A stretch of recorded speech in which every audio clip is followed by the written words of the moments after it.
Today's video is about power supplies and AC and DC current. There's various types of power supplies in schools, ones that you can vary the voltage on. I haven't got that one plugged in.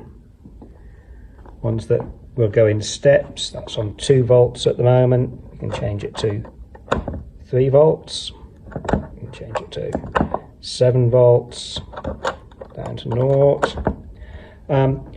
Most student used ones go up to about 12 or 13 volts.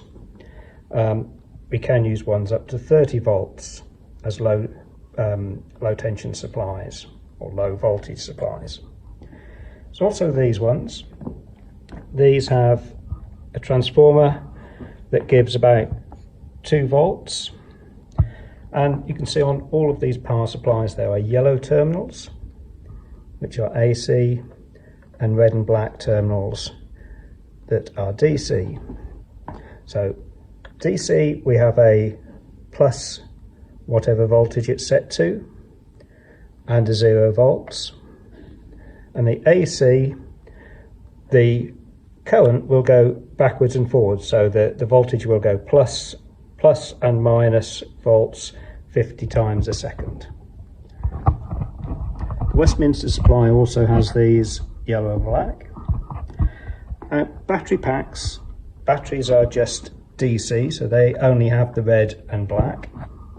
If you're using power supplies with a meter, plugging this in as a voltmeter to measure the voltage, if I turn it on, at the moment I'm on, put it on at 20 volt DC, and we're getting just under 2 volts.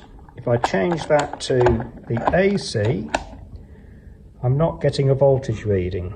That's because we need to go to the AC voltage, and that's this wiggly line as opposed to the straight and dotted line. And why the dotted line? Well, the dotted line shows that we can use unsmoothed supplies, and most school power supplies are unsmoothed supplies.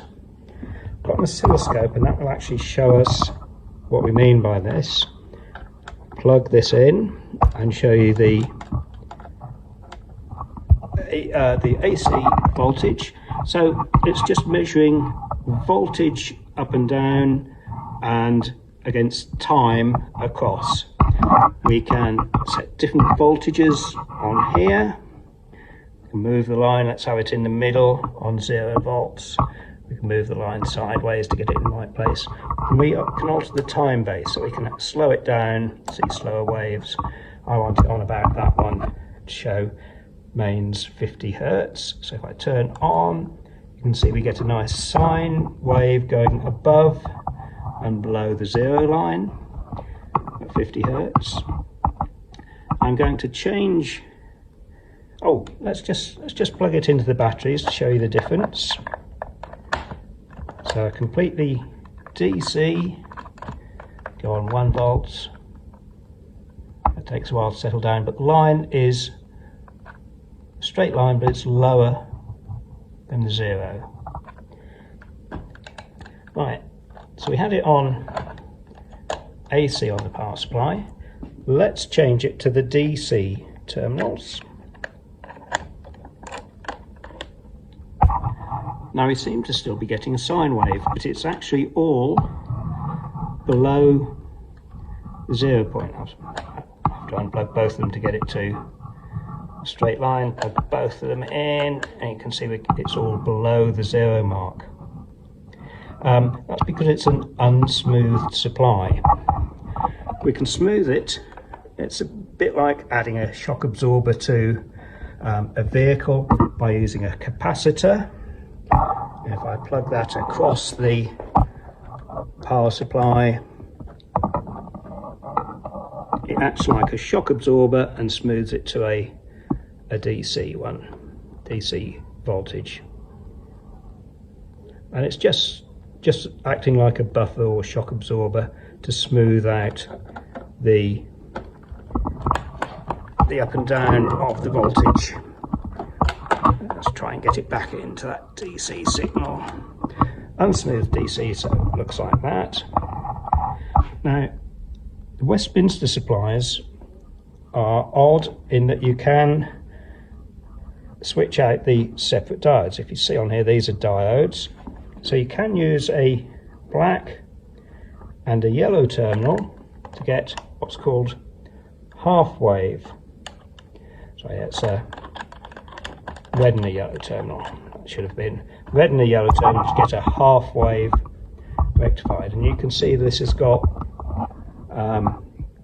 not a nice sine wave, but it's stopping it in one direction. It's not going above the line, you're just getting the bottom half of those waves. So why do we use AC?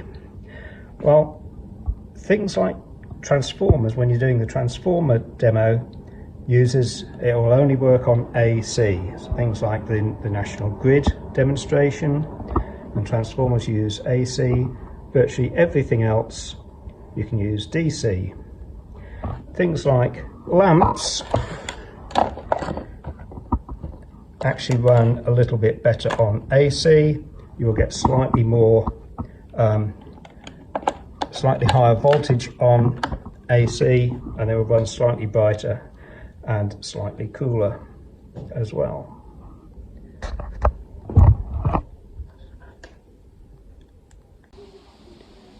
This is a supplementary bit to the video on power supplies. A lot of people say that their power supplies don't give them the voltage indicated. That's a lot of these simple power supplies that are just a transformer, some safety features and a rectifier. So I've got this on AC at 6 volts and it's reading 6.4, and you probably find that if you plug a load into it, so I'm using a bulb, I'm going to concentrate on the meter, you'll see a drop in voltage. So when you draw current and have a load in there, as you draw more current, the voltage will drop on a lot of these simple power supplies. They're not really regulated power supplies.